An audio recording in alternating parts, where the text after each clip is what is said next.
네, 오늘은 지난 영상에 이어서 퇴직금에 대해서 말씀해 주시기로 하시면서 이번 영상은 꼭 대표님들이 보셨으면 좋겠다고 말씀해 주셨는데 그 이유가 따로 있을까요? 지난 영상에서 다루었던 게 가업 승계 전략이었습니다. 그 중에서도 퇴직금 추계액이 정말 중요한 역할을 한다, 그렇게 말씀을 드렸었는데요. 그뿐만이 아니라 퇴직금은 대표님에게도 여러 의미를 가지고, 그 다음에 그 퇴직금을 여러 가지로 활용을 할 수 있는 방법이 많다 보니까 퇴직금에 관한 중요성 때문에 오늘 대표님들께서 이 영상을 꼭 보셨으면 한다. 그래서 이번 영상을 통해 퇴직금의 소득세법상 한도가 어떻게 바뀌었고 계산을 어떻게 하는가에 같은 가장 기본적인 내용부터, 퇴직금 한도를 꽉 채워 설정했는데 돌아가실 경우, 문제가 있는 경우, 이런 사태를 사전에 어떻게 막을 수 있는지, 오랜 기간 직원으로 종사하다가 임원으로 등기된 경우 퇴직금은 어떻게 계산되는지, 이런 디테일하면서도 실질적으로 필요한 정보만 모아서 전달드리려 합니다. 그러다 보니 대표님들이 이 영상은 꼭 끝까지 보셨으면 합니다. 그만큼 퇴직금이 대표님들에게 가지는 의미가 정말 클 것 같은데요. 엄청 크죠. 일단은 이것도 결국 세율 때문인데요. 지난번 특례에서도 보았듯이 세율이 가장 크죠. 대표님이 법인의 돈을 본인 주머니로 가져오는 방법은 보통 이제 급여를 받으신다거나, 상여죠, 상여 포함, 그 다음에 배당을 받으신다거나, 그리고 퇴직금을 받으신다거나, 이 정도밖에 없습니다.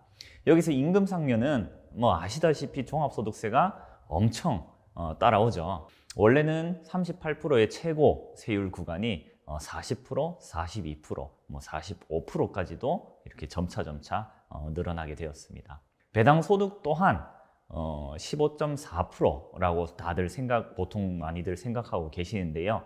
이마저도 그 2천만 원이 초과되는 그런 배당 소득 같은 경우에는 종합소득에 합산되어 계산되기 때문에 이마저도 크게 빛을 보지 못한다, 재미를 보지 못한다, 절세 효과를 크게 보지 못한다입니다. 하지만 퇴직금은 적게는 이렇게 몇 억을 이렇게 받으신다 하더라도 대표님의 근속연수에 따라 실질 적용세율이 1-20%밖에 안 되는 경우가 많습니다. 그러다 보니 상황만 된다면, 여건만 된다면 최대한 많이 가져가실 수 있도록 준비하시는 게 좋습니다. 퇴직금을 은퇴소득 말고 다르게 이용하기도 한다는데 이건 또 어떤 내용인가요? 대표님의 퇴직금은 크게 두 가지 의미를 갖습니다. 첫 번째는 당연히 퇴직 후 삶을 위한 소득 확보 의미가 있고요. 두 번째로는 가업승계나 또는 법인의 여러 가지 문제를 해결하는 자금의 의미가 있습니다. 퇴직금을 발생시켜 가지급금을 해결하기도 하고, 그 다음에 미처분이익잉여금을 떨어내는 데도 큰 효과를 볼 수가 있고요. 지금 당장 발생시키지 않더라도 가능한 선에서 추계액을 높게 잡아 주가를 전략적으로 인하하는 용도로도 쓰이기도 하기 때문에 세율로 보나 여러 의미로 대표님께 퇴직금은 단순히 법인을 지키고 성장시켜 받는 위로금 이상의 의미가 있다고 볼 수 있죠. 네, 벌써 오늘 내용이 기대가 되는데요. 그럼 가장 기본적이고 중요한 내용인 퇴직금의 소득세법상 한도 관련해서 설명 부탁드릴게요.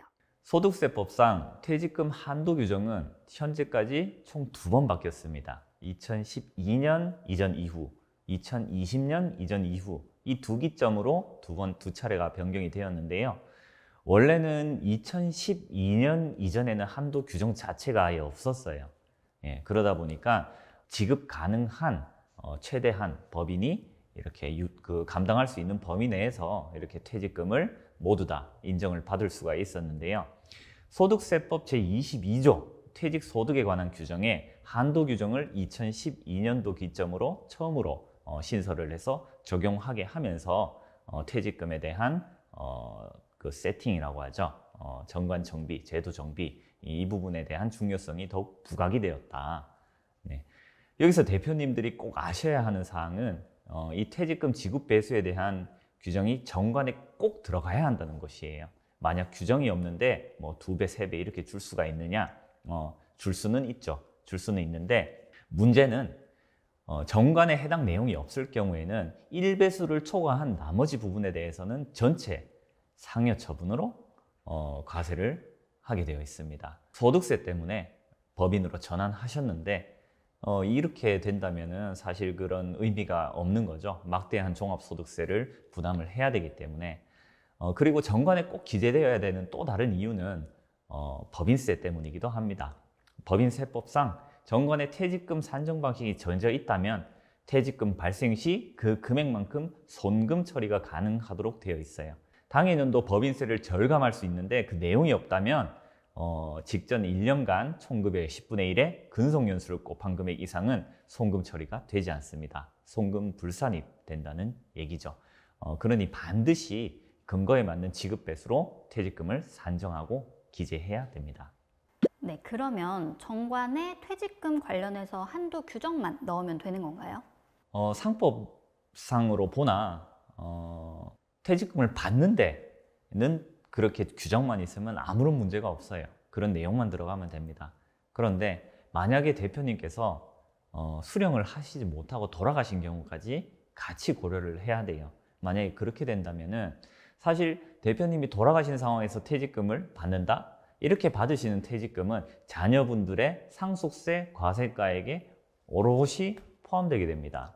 지금 지난번에도 말씀드렸다시피 상속세율인 최고 50%까지도 물릴 수가 있는데 법인에 가만히 놔두면은 알아서 법인 자금으로 유용할 수 있는 부분을 괜히 퇴직금으로 이렇게 지급해야 되는 그런 경우가 발생이 된다면은 퇴직소득세 한번 떼이고 그다음에 상속세 또 한번 떼이고 그런 불상사가 일어나는 경우도 있어요.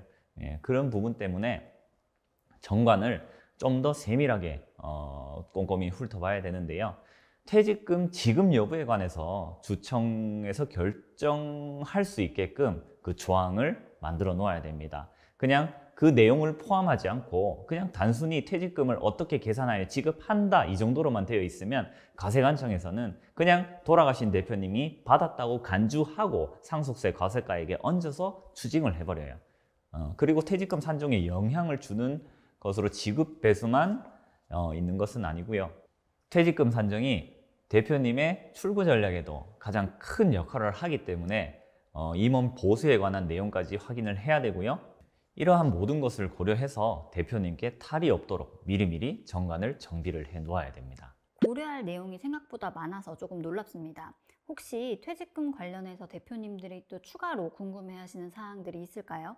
정말 많은 질문 중에 내가 근속연수가 20년은 되는데 실제 임원으로 취임한 지는 5년밖에 안 됐다. 이러한 경우 나의 퇴직금은 어떻게 산정이 되느냐? 지금 현재 가장 많이 착각을 하시는 부분이 이렇게 된다면은 직원으로 일했던 15년 동안은 직원 퇴직금 산출 규정을 따라야 되고 나머지 5년만 임원 퇴직금 지급 규정을 따라야 되느냐? 이런 질문이 가장 많은데요. 그렇지 않습니다. 그냥 퇴직 시점에 임원이시면은 전체 근속연수를 전부 다 지급 배수를 적용해서 받으시면 됩니다.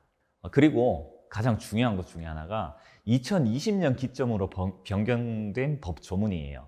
종전퇴직금 한도 관련 법은 퇴직하기 직전 3개년도 연봉을 가지고 산출을 했습니다. 그런데 2020년 기점으로 2배수의 한도 규정으로 변경되면서 근거가 되는 그 연봉이 2019년도 기점으로 직전 3개년도 연봉으로 바뀌었어요.